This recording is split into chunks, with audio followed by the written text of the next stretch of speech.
Okay. Well, Governor Teasdale is here this morning. Good morning, sir. Oh, good morning, Jack. How are you? I'm very well indeed. Did we? I don't think we settled last time the proper salutatory statement for the governor of a state. Your Excellency? No, your Never your Excellency. That's what you call bishops. Oh.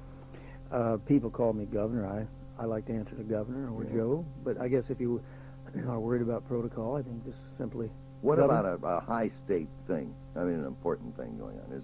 Isn't there a particular... I think they usually stick with the honorable. The honorable. The honorable, that's an old one. I don't know why I think they call all elected officials honorable.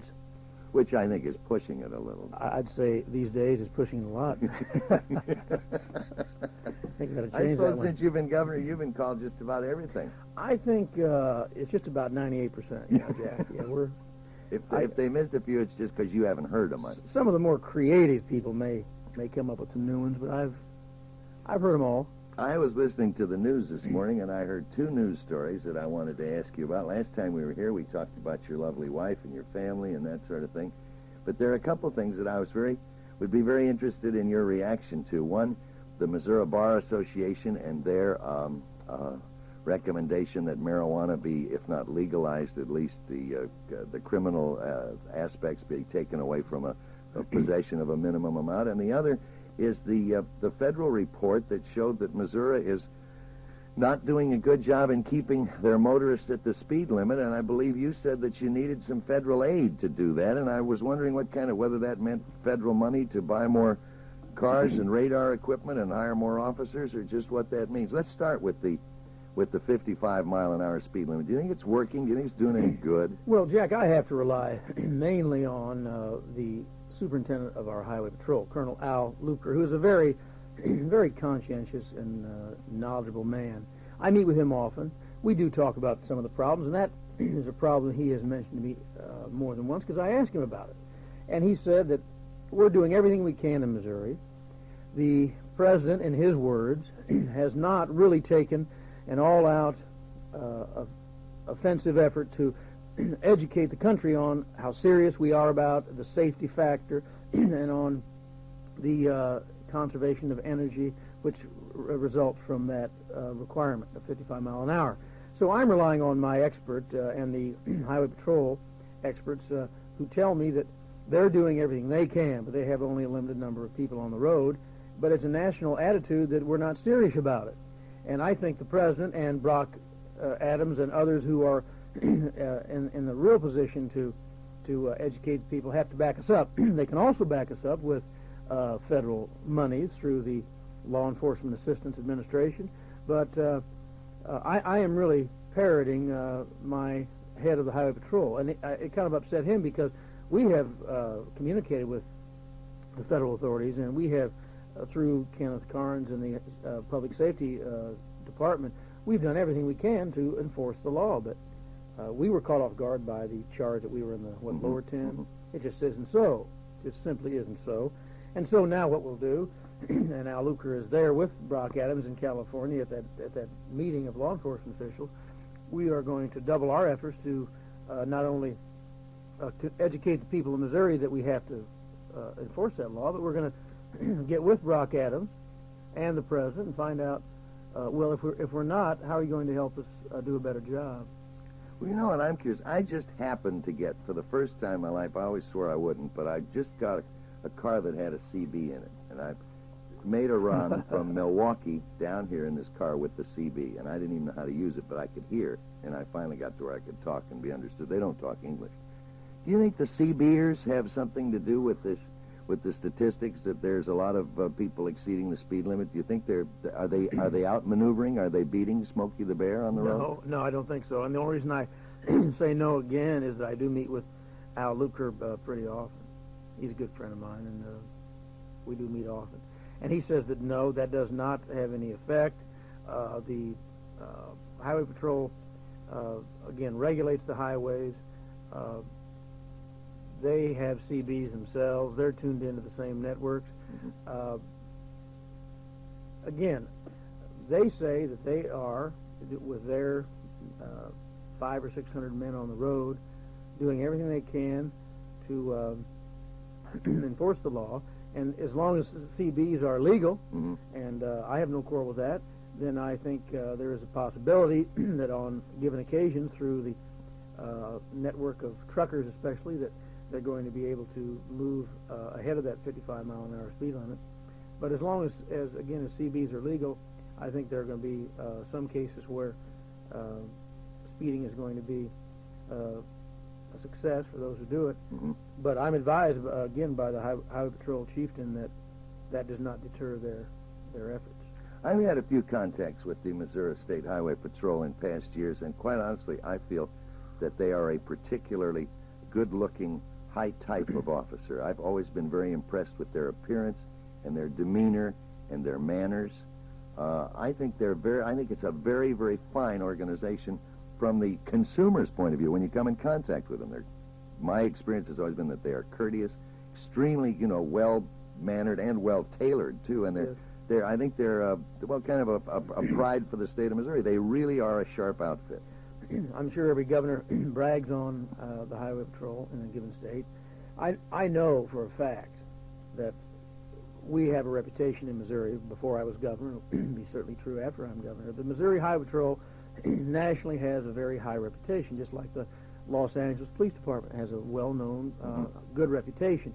They are well-groomed. They even go without a summer uniform. They make that sacrifice. It's a very uncomfortable uniform they wear, but they do it out of pride.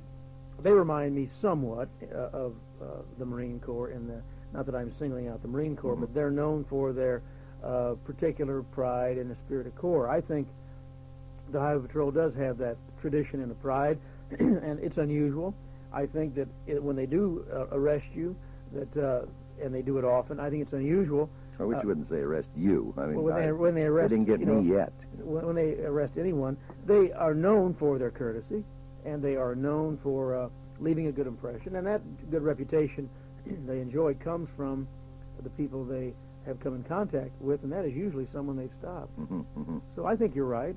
We have a terrific Highway Patrol. I'm particularly impressed with Al Luker, who is a 15-year veteran who was I elevated him over the ranks. He wasn't in the hierarchy. He was a lieutenant.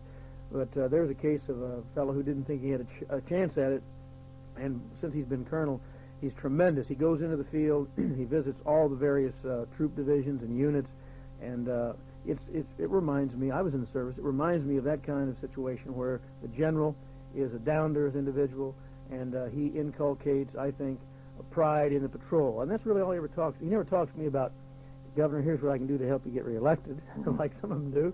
He talks about the patrol. And I think that's from the tradition they have. I really mean that. Well, now, you said a minute ago, if you are governor again, and you just said being reelected, you kind of have I shouldn't say the reputation, but I have heard many times that Governor Teasdale probably enjoys campaigning more than he enjoys being governor. Certainly not true. No? No, that's a bum rap. I would think that campaigning is more fun than being governor. Well, being governor is, when you think of being governor in the sense of sitting in your office and having to do the daily work that any governor has to do, that is really a tough job. I think I told you before, I don't like to complain because I asked for the job and I happen to love the job. I think it's some kind of an addiction politicians have. You figure, why do you keep beating your head against the wall all day?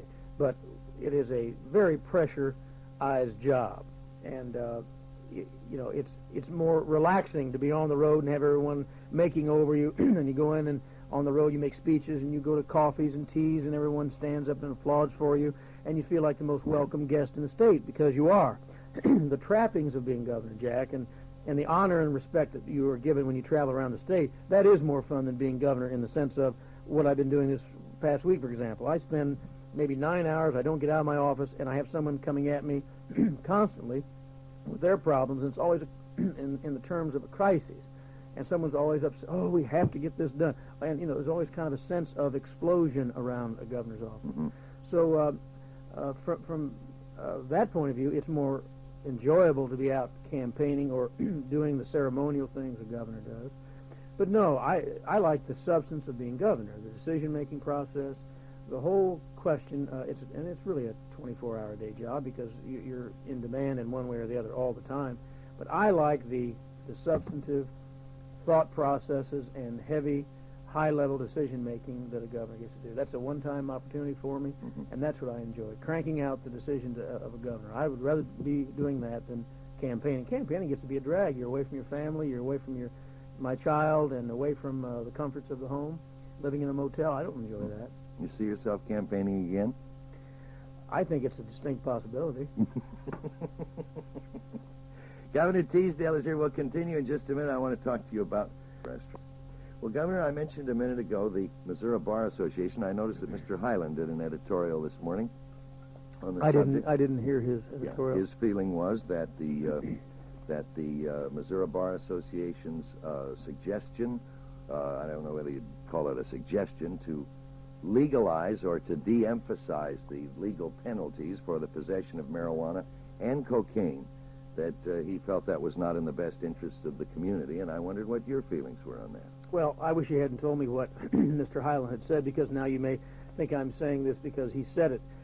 I'll go back to my original position from 1966 as prosecuting attorney in Kansas City, Jackson County. That debate was raging then, and it has raged on or gone on since that time.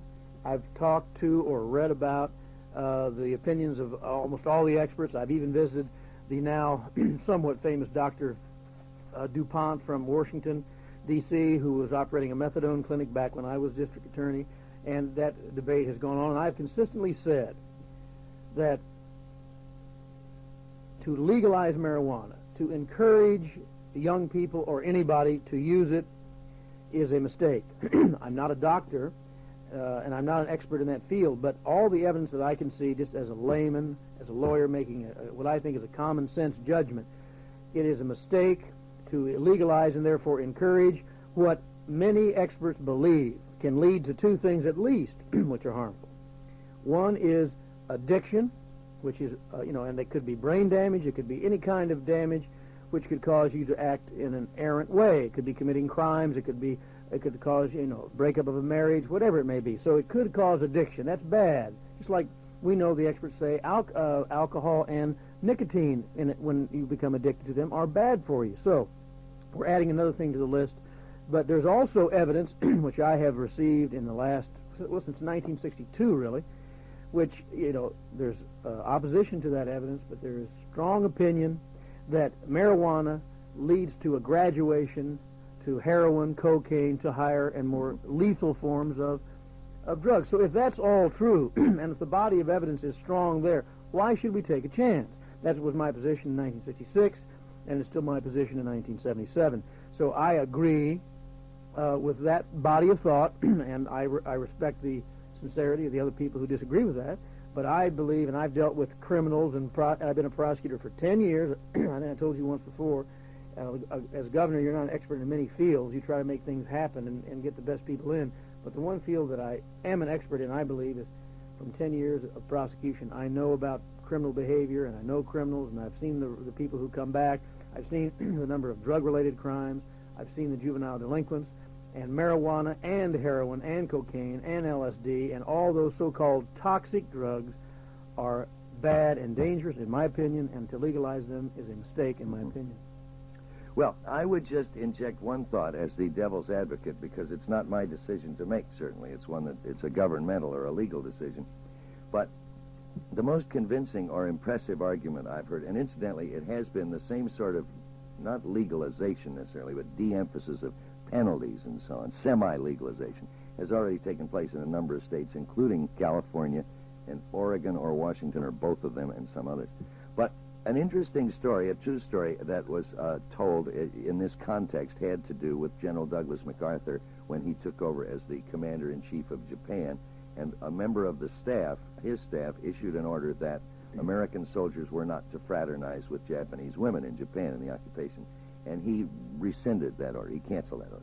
And the officer who had issued that order came to him and said, General MacArthur, do you want American soldiers fraternizing here? And he said, of course I don't. But he said, it has been my experience that if you issue an order that you know you cannot enforce, what you are doing is eroding your command completely.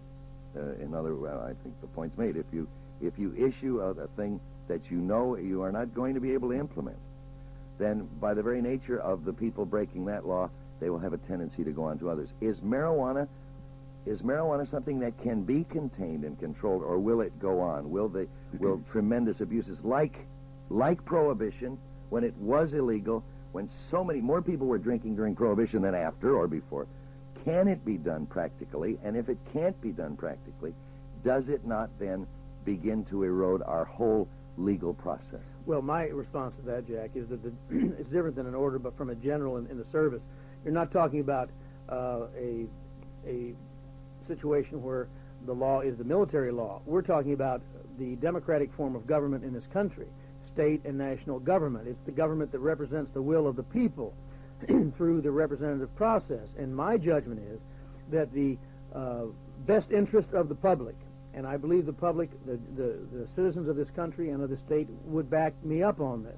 I think it's in their best interest to have any, what the experts define, any toxic drug. Now that term is important. And I, again, have worked with the Federal Food and Drug Administration in my career as a prosecutor, and I'm familiar with the laboratory results, and I've handled marijuana cases and all cases of toxic drugs. And there are many other drugs on the list besides marijuana, but there is a whole list of so-called toxic drugs that the Food and Drug Administration has developed scientifically, and it's their opinion, and it's the opinion of others that they are dangerous. They're toxic. They can become you can become addicted to them, and they can injure the users. Therefore, in a democratic society, when the government tries to serve the health, welfare, and education of its people, of all the people, I think it's a mistake to legislate in favor of something that, in my opinion, is dangerous to the people. And to me, it's just illogical to do that. It's a little different than General MacArthur trying to handle the morale of the troops overseas. That's a different ballgame. That would be my response to it. Well, Governor, would you then care to make I'll make you a predictor here, a fortune teller. Would you say then that the Missouri Bar Association's recommendation will have no bearing upon existing laws in the state of Missouri? Well, there's something I didn't mention, and then this is part of it. The former method of making a possessor of marijuana a felon and putting he or she, usually young people, in the penitentiary with incorrigible criminals. In my time as prosecutor, I was against that procedure. I tried to take marijuana users and frighten them, put them on unofficial probation, and tell each one of them, and they were young, I said, if you ever come back on a marijuana or drug charge, I'm going to put you in jail and ask for the maximum. And we had an unofficial probation program which really worked well. These young people need to be frightened and jarred into the knowledge that they have to uphold the law. It's better to keep them in society and cure them of their habit than put them in a penitentiary with incorrigible.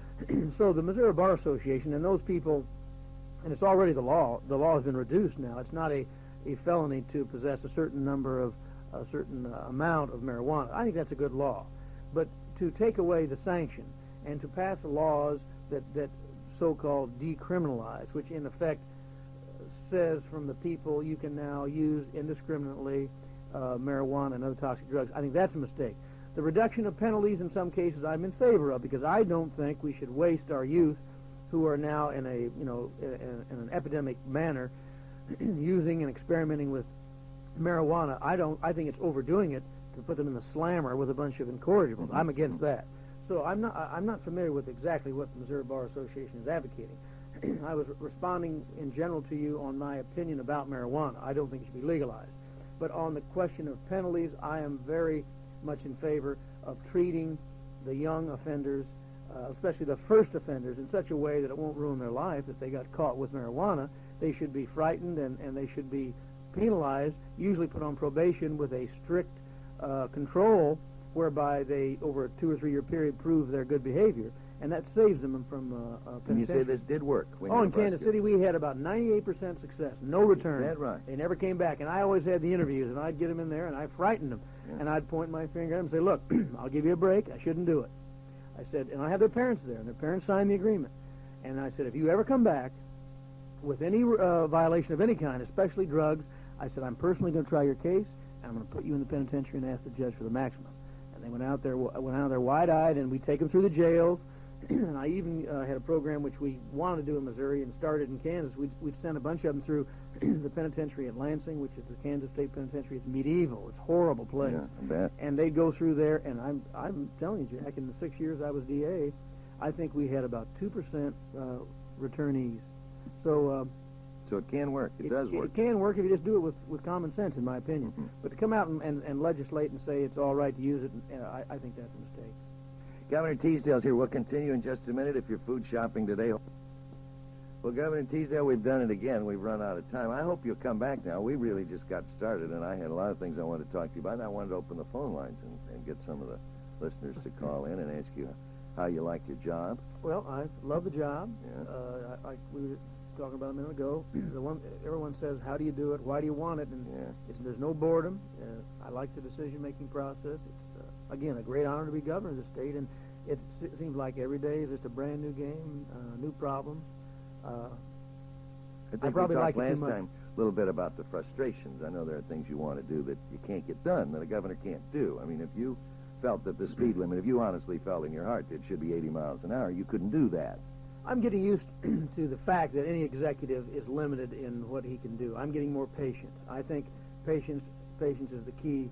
And again, I'm now pretty much immune to a lot of the criticism. That's just part of the job. It's like a mayor, but it's worse. Every day, and that doesn't bother me like it did in the beginning, and my wife's adjusted to all of it. And I can say that I'm like most governors. It's not too logical to love the job, but because it's so challenging and so new every day, I really love the work, and it's a great challenge. Will you come back soon, and we'll try and arrange a little more time next time? I'll come back more often, Jack. I didn't come back sooner because I didn't want to take advantage of your listening audience. You may think I was overdoing it. You invite me, and I'll come. I enjoy it very much. You're invited. Governor Joe Teasdale, KMOX Radio, St. Louis. Came in Paris at a meeting of